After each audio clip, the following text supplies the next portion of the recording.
Hello to my extremely exclusive but highly urbane and debonair audiences. This is Tyler Has Words.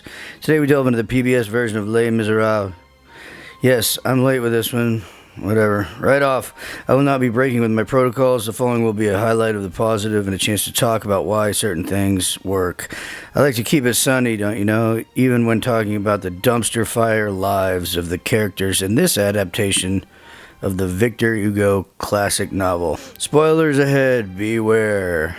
I won't prevaricate and say the book is one of my favorites, though I read it as a young man and was even dumber and less informed then than I am now. Well, I'm sure you're trying to imagine a person that void of intelligence. I bring it up only to say that it's quite possible I missed a lot of what makes this such a powerful story.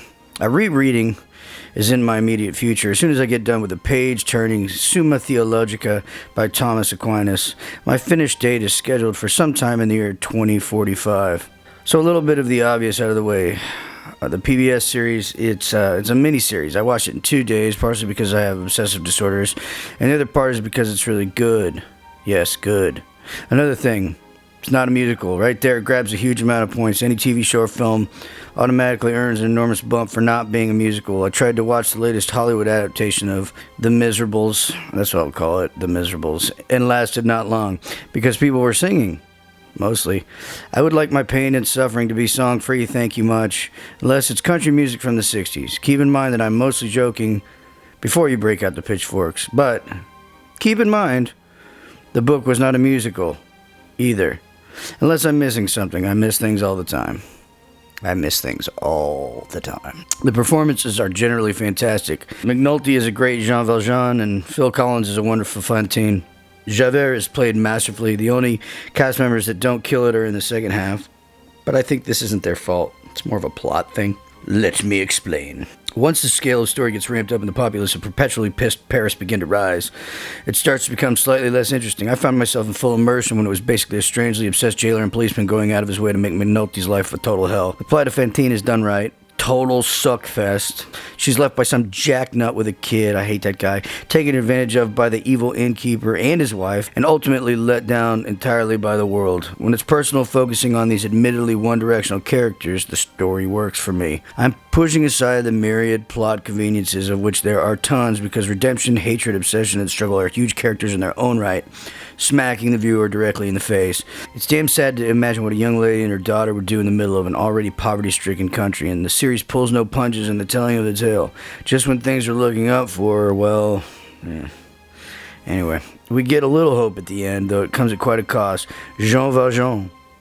It's a cool name to say, let's just admit it.